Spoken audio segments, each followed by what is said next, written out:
Halo teman-teman, apa kabar? Oke, pada video kali ini saya akan merekomendasikan untuk mendengar beberapa tips penting dan yang harus kalian ketahui cara berpikir dan bertindak sebagai orang sukses.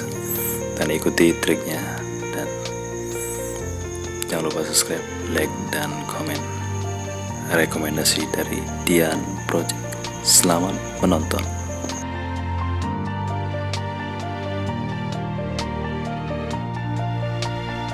Hai guys, kembali lagi bersama saya Angga Dinata. Nah, kali ini saya akan mengajarkan tentang 5 aset yang harus teman-teman punya agar bisa survive di kehidupan ini.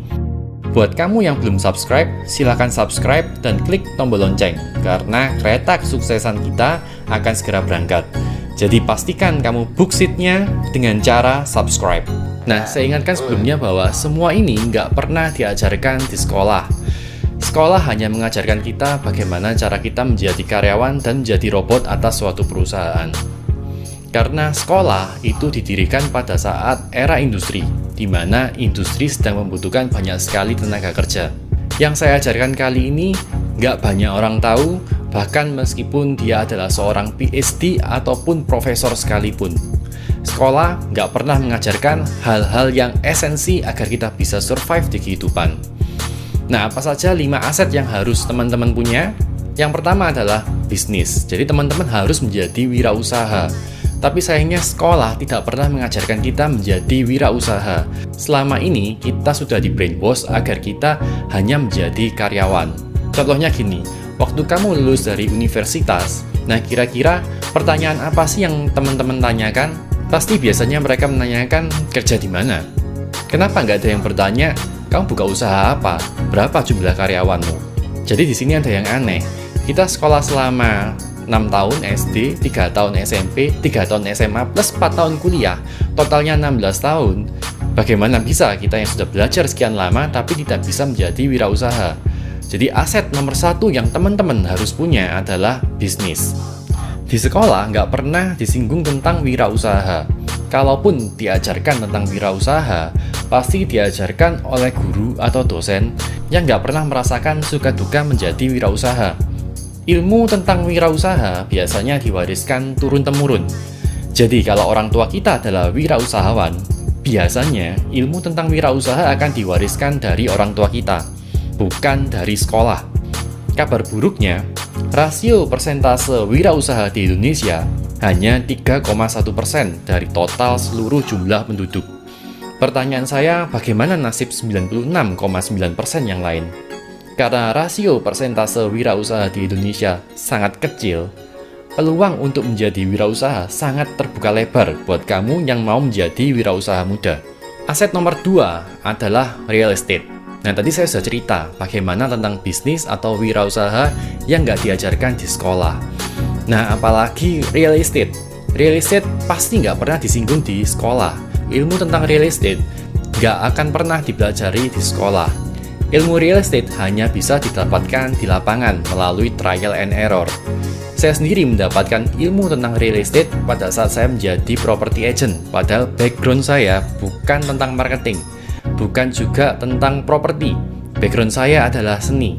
Jadi dunia property agent ini adalah dunia yang sangat baru buat saya. Dunia tentang properti adalah dunia yang sangat amat beda sekali dengan dunia yang saya pernah pelajari sebelumnya. Saya akan berusaha menceritakan apa yang saya ketahui di dunia real estate melalui pengalaman saya. Saya sudah pernah bertransaksi kira-kira lebih dari 100 kali selama saya menjadi property agent. Jadi teman-teman stay tune. Kita harus bersyukur kita hidup di Indonesia, di mana kita masih memiliki pemikiran banyak anak, banyak rezeki. Di Indonesia, punya anak 2 atau 3 itu adalah hal yang sangat biasa. Berbeda dengan di Jepang, Singapura, Cina. Laju pertumbuhan penduduk di sana cenderung stagnan, bahkan minus. Dampaknya apa? Dampaknya banyak sekali properti yang kosong, nggak terpakai karena penduduk yang makin sedikit. Jadi di sana, di negara-negara maju yang pertumbuhan penduduknya minus atau nol, harga-harga properti cenderung stagnan atau turun. Nah, jadi ingat, karena kita tinggal di Indonesia, kita hidup di negara dengan 200 juta penduduk, di mana semua penduduknya pasti membutuhkan rumah. ini adalah blessing yang sangat luar biasa sekali buat kamu yang mau membangun aset di real estate. Real estate itu aset yang paling mudah untuk dibangun. Kenapa paling mudah untuk dibangun? Karena kita hanya memerlukan 1/10 dari nilainya, atau bahkan mungkin tanpa uang sama sekali. Tapi syaratnya, kamu harus kembali ke aset nomor 1. Aset nomor 1 yang tadi saya jelaskan adalah bisnis. Tanpa bisnis, kamu nggak bisa mengumpulkan aset real estate. Karena bisnis ini adalah salah satu syarat untuk pengajuan KPR. Tanpa bisnis, kamu nggak bisa mengajukan KPR. Tapi satu hal yang saya sayangkan di dunia real estate adalah banyak orang yang keracunan seminar properti. Dulu saya juga keracunan, saya juga delusional seperti kebanyakan orang lain. Nggak punya kerjaan, nggak punya bisnis, tapi pingin beli properti tanpa uang, tanpa mengerti resiko yang dihadapi juga. Hingga akhirnya saya menjadi property agent di tahun 2014. Di sana saya belajar banyak sekali hal dan saya bertransaksi lebih dari 100 kali selama karir saya menjadi property agent. Kemudian di situ saya menyadari ada yang salah dari yang saya pernah pelajari di seminar-seminar yang pernah saya ikuti dulu. Jadi kalau teman-teman mau mengumpulkan aset di real estate, teman-teman harus punya bisnis dulu. Real estate juga adalah aset yang paling banyak faktor pemaafnya. Kalau kamu salah membeli properti, kamu salah beli sekalipun, kamu masih bisa dapat untung kok. Karena harga properti itu cenderung selalu naik, kecuali ada bencana alam yang nggak terduga, seperti semburan lumpur di Lapindo ataupun gempa di Palu.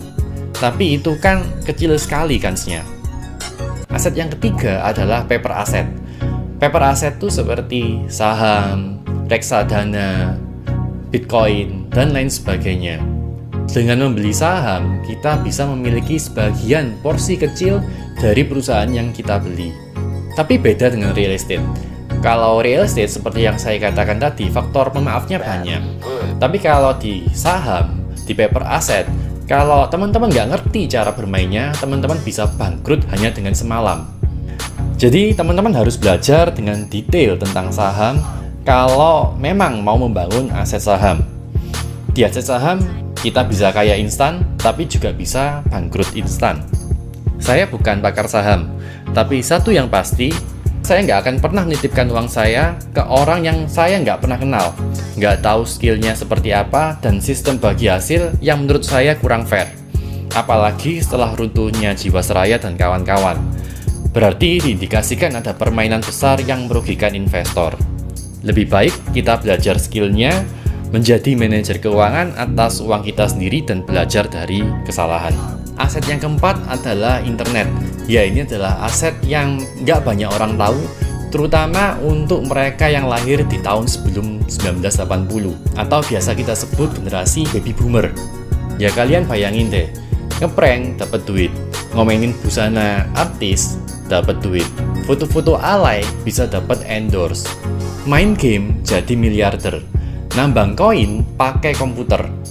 Nah itu semua sama sekali nggak pernah terbayangkan sebelumnya. Apalagi mereka yang lahir sebelum era internet.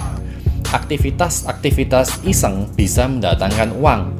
Dan nggak menutup kemungkinan mereka membawa Lambo atau Ferrari dari hasil jeripayahnya. Malah ada yang bisa beli pesawat juga. Ini semua cuma milenial yang paham. Orang-orang yang berhasil membangun internet aset penghasilannya gila-gilaan. PewDiePie memiliki penghasilan 15 juta dolar per tahun, setara 225 miliar per tahun, kalau dirupiahkan. Ryan, seorang anak yang bermain di YouTube, memiliki penghasilan 23 juta dolar per tahun, setara 345 miliar, dengan kurs Rp15.000. Nah, buat kamu yang nggak terlalu paham di bidang internet, aset internet tetap harus dibangun. Misalnya, kalau kamu punya bisnis, kamu harus punya akun YouTube, akun Instagram, ataupun Twitter yang dimanage secara profesional. Kalau kamu nggak ngerti, sekarang banyak kok jasa-jasa markom yang menawarkan jasanya untuk memanage akun YouTube ataupun akun Instagrammu. Kabar baiknya, buat milenial, kalian bisa membangun aset mulai dari internet aset. Misal, bisa jadi influencer, buat channel YouTube, dan lain sebagainya. Semuanya cuma modal handphone. Selain dengan jadi influencer, kamu juga bisa membuat aset digital. Misalkan kamu bisa membuat e-book, e-course, atau buat kamu yang jago IT, kamu bisa membuat template WordPress misalnya, atau membuat aplikasi di Android. Bayangkan kalau kamu membuat satu aplikasi di Android, dan ada orang yang subscribe layananmu sebesar $1 aja per bulan, ini aset yang sangat powerful sekali loh. $1, kalau subscribermu ada 10.000 orang, itu sudah $10.000 sendiri loh per bulan. Di dunia internet, kita bisa menjual layanan kita kepada seluruh orang di muka bumi, terlepas apapun bahasa mereka. Nah, satu contoh lagi, saya lihat di ThemeForest, satu template WordPress dijual sekitar $52 dan itu sudah dibeli 6.000 orang. Jadi dia sudah mendapatkan sekitar $312.000. Itu setara 4,6 miliar. Itu cuma dari satu template aja loh. Dan modalnya nol, mungkin cuma laptop aja. Nah, selain dua contoh ini, masih banyak lagi aset digital yang bisa dibangun dengan modal nol. Semua tergantung dari keahlian dan kreativitas kamu masing-masing. Tapi bukan berarti aset ini bisa dibangun tanpa skill ya. Tetap ada skill yang harus dipelajari, seperti SEO, algoritma YouTube, Instagram, dan lain-lain. Oke, tadi saya sudah berbicara tentang 4 aset, yaitu bisnis, real estate, paper asset, dan internet. Nah, sekarang bayangkan kehidupanmu seperti sebuah perjalanan, dan mimpimu adalah tujuannya. Untuk melalui perjalanan dan sampai ke tempat yang kamu mau, kamu harus mempunyai sebuah kendaraan. 4 aset yang sudah saya sebutkan tadi ibarat roda di kendaraanmu. Ketika roda di kendaraanmu kurang satu, maka kendaraanmu akan berjalan dengan pincang dan lebih lambat untuk mencapai tujuanmu. Jadi keempat-empatnya seperti roda yang ada di mobil, kamu harus punya. Nah, sekarang aset yang terakhir yaitu aset nomor 5. Aset yang paling penting dari semua aset yang bisa kamu miliki. Tadi saya sudah berbicara tentang kendaraan dan 4 roda, 4 aset yang harus kamu punya. Tapi percuma kalau kamu punya kendaraannya, tapi kamunya nggak bisa nyetir. Percuma kamu punya mobil Lamborghini, Ferrari, tapi kamu nggak ada sopirnya. Kamu nggak bisa ngendarai kendaraanmu. Nah, jadi aset kelima yang paling penting adalah ini, keahlianmu. Keahlian seperti apa yang saya maksud? Yaitu practical intelligence. Apa sih practical intelligence itu? Practical intelligence adalah sebuah skill. Tapi skill di sini yang saya maksud bukan pendidikan formal, bukan gelar, dan bukan sertifikasi. Yang pasti, skill ini lagi-lagi nggak diajarin di sekolah. Practical intelligence adalah kemampuan untuk melihat situasi, menganalisa masalah, dan memutuskan sesuatu berdasarkan situasi. Contoh, skill practical intelligence diantaranya adalah teamwork, problem solving, leadership, komunikasi, dan kemampuan mempersuasi orang lain. Nah, skill practical intelligence ini bisa kita monetize. Seperti yang kita tahu, sekolah kan nggak mengajari hal-hal ini. Jadi nggak banyak orang yang tahu dan nggak banyak orang yang punya skill ini. Kalau kamu punya skill-skill tadi, kamu sudah punya aset yang sangat besar. Kamu sudah bisa menjadi wirausaha yang lebih efektif, produktif, dan lebih bijak dibandingkan yang lain. Nah, selain practical intelligence tadi, ada 2 skill tambahan yang kamu harus punya, yaitu adalah creative intelligence dan analytical intelligence. Tapi yang pasti, nggak cukup videonya kalau saya bahas di sini semuanya, karena nanti bisa menjadi video yang terlalu panjang. So, video ini bersambung ya guys. Nanti kita ketemu lagi di video yang lain. Kalau kamu punya pertanyaan, kamu bisa komen di bawah. Jangan lupa subscribe dan klik tombol lonceng, karena gerbong kesuksesan kita akan segera berangkat.